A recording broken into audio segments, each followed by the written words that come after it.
जय हिंद साथियों, मैं अपने इस वीडियो में आपका पुनः स्वागत करता हूं। आज की इस वीडियो में हम लोग बात करेंगे मिश्र धातु किसे कहते हैं, जिसको अंग्रेजी में बोलते हैं एलॉयज़। तो बेसिकली अगर हम बात करें ये वीडियो किन विद्यार्थियों के लिए महत्वपूर्ण होने वाला है, तो यदि आप किसी भी बोर्ड एग्ज़ाम की तैयारी कर रहे हो, ठीक है, या तो किसी भी आप कॉम्पिटिटिव एग्ज़ाम की तैयारी कर रहे हो, चाहे वो एसएससी हो, रेलवे, बैंक हो, या फिर कोई भी वनडे एग्ज़ाम की आप तैयारी कर रहे हो, तो अगर वहाँ पे मिश्र धातु से संबंधित अगर प्रश्न पूछा जाता है तो आपके लिए काफ़ी इम्पोर्टेंट होने वाला है। तो चलिए आइए स्टार्ट करते हैं। बात करेंगे मिश्र धातु क्या है। देखिए, नाम से ही पता चल रहा है मिश्र धातु। मिश्र मतलब मिला हुआ, और धातु का मतलब धातु, यानी कहने का मतलब जो धातु आपने पढ़ा होगा, धातु क्या चीज़ होता है। जब दो या दो से अधिक धातुओं को आपस में मिला देते हैं, तो जब एक नए पदार्थ का निर्माण, एक नए धातु का निर्माण होता है, तो उसी धातु का नाम हम लोग रखते हैं मिश्र धातु। तो दो या दो से अधिक धातुओं को गलाकर मिश्रित करने से निर्मित पदार्थ मिश्र धातु कहलाता है। देखिए मिश्र धातु और धातु में डिफरेंट क्या है। देखिए, धातु जो होता है ना, ये शुद्ध पदार्थ होता है जो प्रकृति में पाया जाता है, यानी धातु को हम लोग प्रकृति में प्राप्त करते हैं। जबकि अगर बात करें मिश्र धातु क्या होता है, तो मिश्र धातु ये मानव द्वारा बनाया जाता है। यानी कहने का मतलब मानव क्या करता है, इसमें दो या दो से अधिक धातुओं को मिला के इसको गला के बनाता है। ठीक है, तो ये जो मिश्र धातु है, ये दरअसल मानव निर्मित होती है। इतनी बातें आपको ध्यान देनी।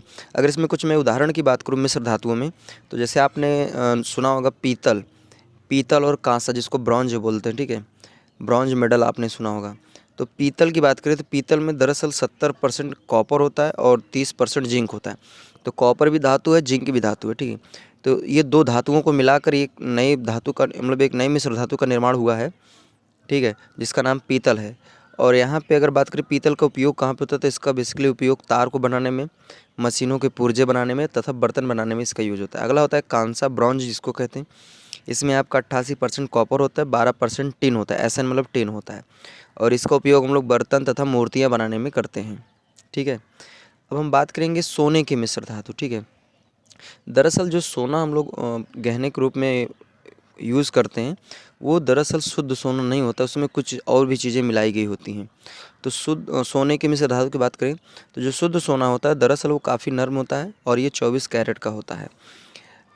इसकी कठोरता और मजबूती बढ़ाने के लिए क्या करते हैं, इसमें थोड़ा सा चांदी और तांबा को क्या करते हैं, मिला देते हैं, जिससे ये क्या होता है, आभूषण बनाने के लिए ये बन जाता है। उदाहरण की बात करें, जो भी हम लोग गहने का यूज करते हैं, दरअसल उसमें 22 कैरेट सोने का यूज होता है। अर्थात कहने का मतलब ये है कि इसमें 22 भाग सोना होता है, शुद्ध सोना होता है, और इसमें 2 भाग जो होता है वो तांबा और चांदी को मिलाया जाता है, ठीक है। तो जो भी हम लोग गहनों का यूज करते हैं, दरअसल वो शुद्ध सोना नहीं होता है। दरअसल शुद्ध सोना इसलिए नहीं होता क्योंकि वो बहुत ही ज़्यादा नरम होता है। तो उसको मजबूत बनाने के लिए क्या करते हैं, उसमें 22 भाग शुद्ध सोना रखते हैं और 2 भाग उसमें क्या करते हैं, तांबा और चांदी को मिलाते हैं, ठीक है। तब जाके वो गहने बनाने योग्य होता है। अगला नंबर आता है लोहे की मिश्र धातु। दरअसल जो लोहा होता है, हम लोग देखते हैं लोहा बहुत ज़्यादा सॉलिड होता है। एक्चुअली में लोहा सॉलिड नहीं होता, जो शुद्ध लोहा होता है वो बहुत ही ज़्यादा नरम होता है, ठीक है। उसको आप किसी भी दिशा में चाहें तो मोड़ सकते हैं। तो शुद्ध लोहा जो होता है ये अत्यंत नरम होता है। इसे गर्म करने पर सुगमतापूर्वक ये खिंच जाता है, बहुत आराम से हो जाता है। इसमें ज़्यादा मेहनत नहीं करना पड़ता, आराम से खिंच जाएगा। परंतु इसमें क्या होता है, कुछ मात्रा में कार्बन, लगभग जैसे बात करें तो 0.05% इसमें कार्बन क्या करते हैं, मिला देते हैं, जिससे क्या होता है, ये कठोर हो जाता है।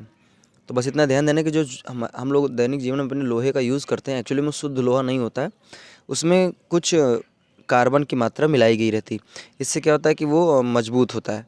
एक्चुअली में ऐसा इसलिए करते हैं क्योंकि जो शुद्ध लोहा होता है वो ज़्यादा ठोस नहीं होता है। अगला हम बात करेंगे मिश्र धातु बनाने के उद्देश्य। तो यहाँ पे जो हम लोग मिश्र धातु बना रहे हैं, अर्थात कहने का मतलब कि एक से अधिक धातुओं को जो मैं मिला रहा हूँ, यहाँ पे जो मिलाया जाता है, ऐसा क्यों करते हैं, इसका कारण क्या है, आइए इसके बारे में हम लोग समझते हैं। तो सबसे पहले इसका कारण है कि धातुओं के संक्षारण की मात्रा को कम करने में। जैसे आपने देखा होगा कि कोई भी धातु होता है, अगर उसको ऐसे खुला में छोड़ देते हैं तो उसमें जंग वगैरह मूर्छा लग जाता है और भी उसमें बहुत सारी क्षति होती है, भंगुरता उसके अंदर आ जाता है, अर्थात वो कमज़ोर पड़ने लगते हैं, ठीक है। तो इन सभी कमियों को दूर करने के लिए हम लोग क्या करते हैं, मिश्र धातु का निर्माण करते हैं, ठीक है। तो धातुओं के संक्षारण की मात्रा को कम करने में। अगला है धातुओं की कठोरता तथा मजबूती बढ़ाने में। एक्चुअली अभी मैंने बात किया कुछ धातुओं की बात की, जैसे लोहा की बात की, तो ये जो शुद्ध लोहा होता है ये बहुत ज़्यादा नरम होता है। तो इसकी मजबूती बढ़ाने के लिए हम लोग क्या करते हैं, इसमें और भी धातुओं को मिलाते हैं। अगला इसमें है कि धातु के गलनांक को घटाने के लिए जिससे या धातु की सोल्डरिंग के लिए उपयुक्त हो सके। ठीक है, जैसे धातुओं का जो गलनांक होता है ये बहुत ज़्यादा हाई होता है, तो उसको उस गलनांक मतलब गलाने के लिए, ताकि जैसे दो धातुओं को अगर जोड़ना है मुझे, तो अगर उनका गलनांक ज़्यादा अधिक रहेगा तो आसानी से जुड़ नहीं पाएंगे। इसलिए उनको क्या करते हैं, उनका गलनांक कम करने के लिए हम लोग उसमें और नई धातुओं को मिला देते हैं। ठीक है, अगला इसमें है कि रासायनिक सक्रियता को बढ़ाने के लिए। इसका मतलब ये, जैसे आपको बात करें अगर सोडियम और मरकरी, अगर जैसे सोडियम और मरकरी को मिलाकर अगर एक मिश्र धातु का निर्माण करें तो इसमें क्या होता है, इसमें आग नहीं पकड़ती। लेकिन अगर अकेले सिर्फ सोडियम को अगर आप पानी में आप डाल देते हैं तो उसमें क्या होता है, बहुत तेज़ी से आग पकड़ लेती है।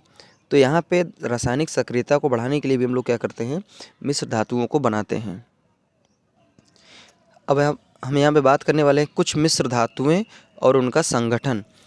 ठीक है, संगठन अर्थात कहने का मतलब है कि यहाँ पे हम लोग कुछ मिश्र धातुओं के बारे में बात करेंगे, उनमें क्या क्या होता है इसके बारे में समझेंगे, साथ ही साथ उसका यूज कहाँ पे होता है ये भी हम लोग जानेंगे।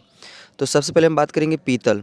तो अभी मैंने आगे भी बात किया पीतल के बारे में। पीतल में क्या होता है, 70% कॉपर होता है, 30% क्या होता है इसमें जिंक होता है। और इसकी बात करें यूज़ की, तो इसका यूज होता है तार, मशीनों के पुर्जे तथा बर्तन बनाने में हम लोग इसका यूज करते हैं।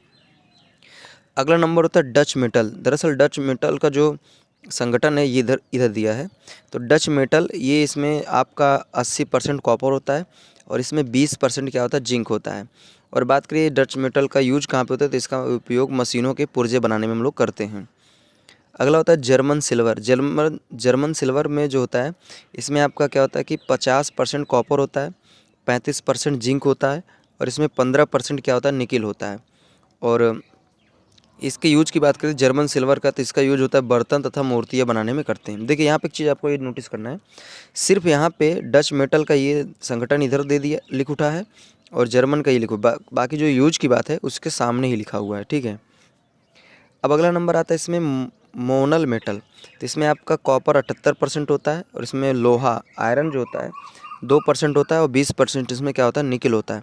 और मोनल मेटल का उपयोग हम लोग बेसिकली मूर्तियों को बनाने में करते हैं। अगला नंबर आता है इसमें कांस्टेंटन। इसमें आपका 60% कॉपर होता है और 40% क्या होता है, निकल। तो कॉपर और निकल को मिला के कांस्टेंटन का निर्माण होता है और बेसिकली इसका यूज हम लोग तार को बनाने में करते हैं। अगला नंबर आता है कांसा, जिसको ब्रॉन्ज के नाम से जानते हैं। इसको दरअसल मेडल भी दिया जाता है, इसका ब्रॉन्ज मेडल। तो इसमें क्या होता है कि 88% कॉपर होता है, 12% टिन होता है और इसका उपयोग बेसिकली हम लोग बर्तन और मूर्तियों को बनाने में करते हैं। अगला नंबर आता है गन मेटल।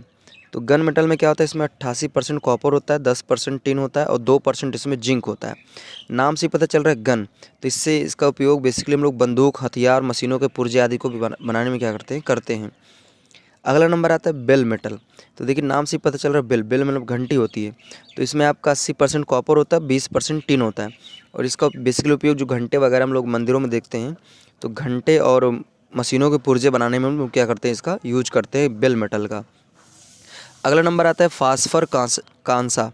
तो इसमें आपका क्या होता है कि फास्फर कांसा में 85% आपका कॉपर होता है, 13% आपका टिन होता है और 2% आपका फास्फोरस होता है।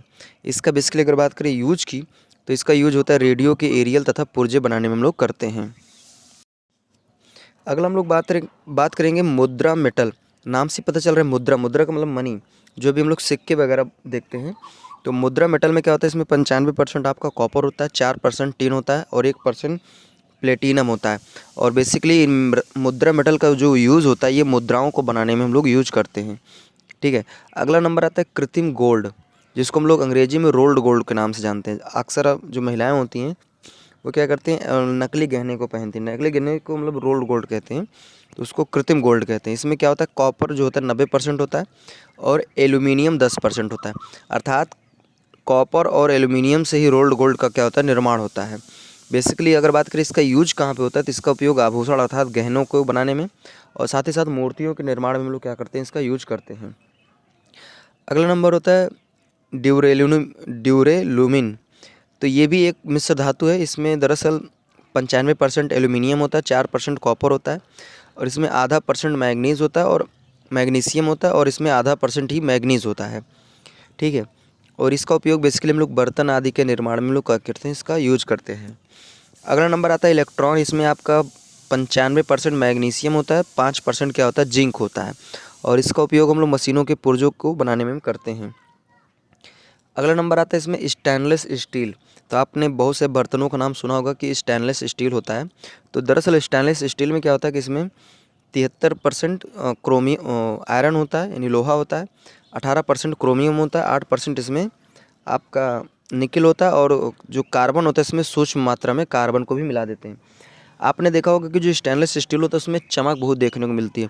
एक्चुअली इसमें जो चमक देखने को मिलती है वो दरअसल क्रोमियम की वजह से होता है। क्रोमियम एक ऐसा पदार्थ होता है जिसके अंदर काफ़ी, अगर किसी के ऊपर लेप लगा दें तो उसकी चमक अचानक ही बढ़ जाती है। तो स्टेनलेस स्टील जो बर्तन होते हैं देखे होंगे बहुत ज़्यादा चमक उसमें होती है, दरअसल उसमें क्रोमियम की वजह से उसमें चमक होती है। अगला नंबर होता है टांका। इसमें आपका लेड होता है 80% और टिन जो होता है 20% होता है। इसका उपयोग बेसिकली विद्युत उपकरणों को निर्माण में लोग क्या करते हैं, इसका उपयोग करते हैं।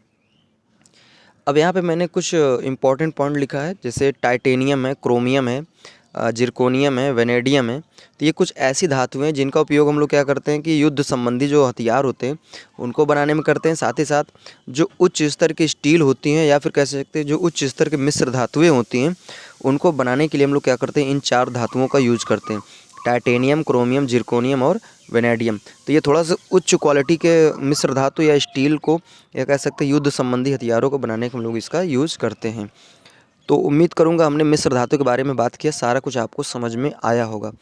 अब हमें दीजिए इजाज़त, इसी तरह मिलेंगे हम लोग अगली वीडियो में। तब तक के लिए जय हिंद, वंदे मातरम।